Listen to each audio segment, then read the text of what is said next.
Commissioner Andor has held the position of European Commissioner for Employment, Social Affairs and Inclusion since February last year, having previously represented his native Hungary and several of its neighbors on the board of the directors of the European Bank for Reconstruction and Development. Commissioner Andor is one of our main interlocutors in the European Commission and quickly let us and his colleagues know that he wanted ILO and the Commission relations to get even stronger.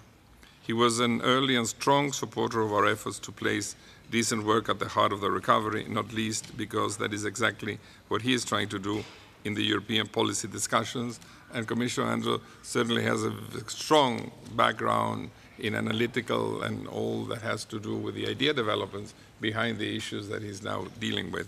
So he brings to the analysis of issues an enormous capacity to bring the substance out and to present the substance in the context, of course, of the political situations that we're all living through. I'm extremely happy, Commissioner, to have you here with us.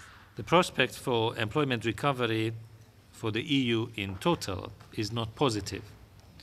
Even though more positive developments can be observed in some member states, unemployment currently exceeded 9.7% across the EU and 10.2% in the euro area in September 2011. In particular, there are three areas for concern. First, we notice the rise of long-term unemployment. Long-term unemployment has risen from its earlier level of under 3% of the active population pre-crisis to just above 4% in the middle of this year. In 5 member states of the EU, this rate exceeds 8%. At EU level, 43% of all unemployed people were looking for a job for more than a year. In some member states, however, this ratio is above 50%. Second, we notice rising level of precariousness. The hesitant recovery in employment until recently stems mainly, upon closer inspection, from a rise in temporary jobs and part-time work, whereas the number of workers on a permanent and full-time contract has been merely stagnating. Third, the European Union, again with huge disparities among member states, has been facing high youth unemployment. For more than 2 years, we have had over 5 million young unemployed. There is a clear risk of the emergence of a lost generation. 1 in 6 of our young people aged 18 to 24 is neither in employment nor education or training.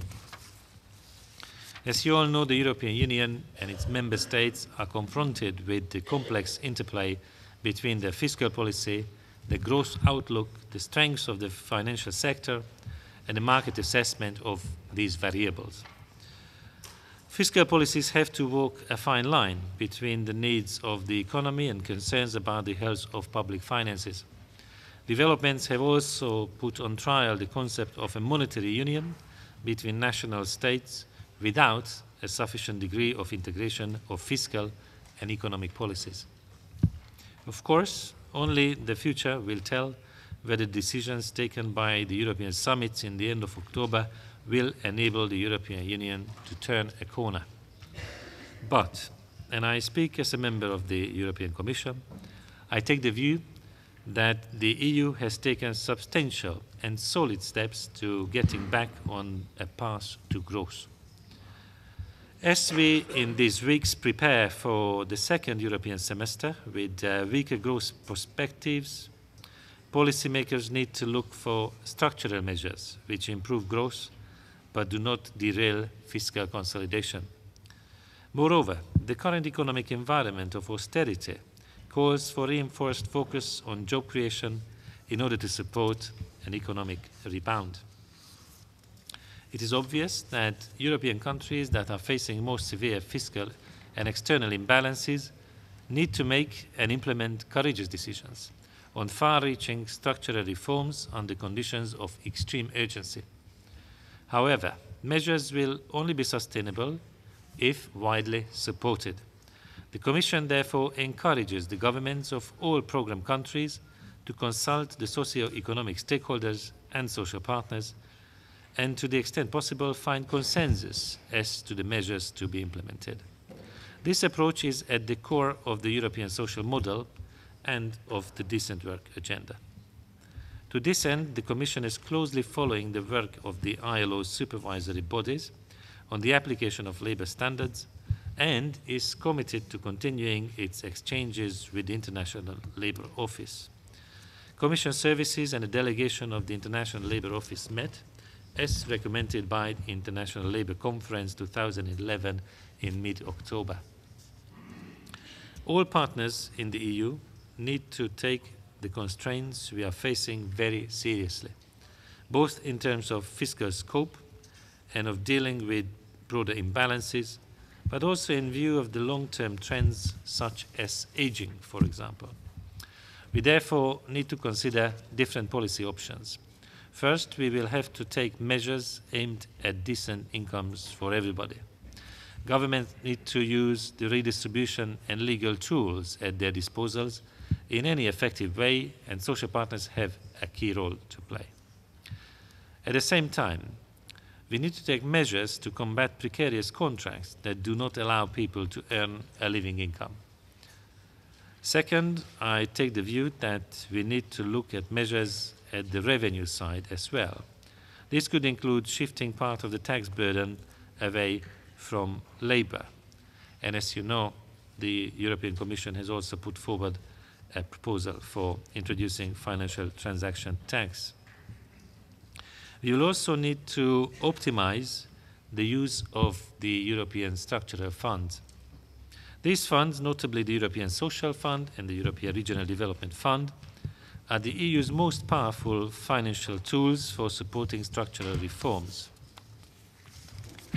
Ladies and gentlemen, the European Union is, so far, a unique model of far-reaching integration of countries, founded in the pursuit of peace, human rights, economic and social development. But it is not a closed system. Shortly after its creation, the EU forged close links to the multilateral system and with countries in regions throughout the world. Globalization and internationalization have spurred this, and it is difficult to imagine any area of EU action without an external dimension.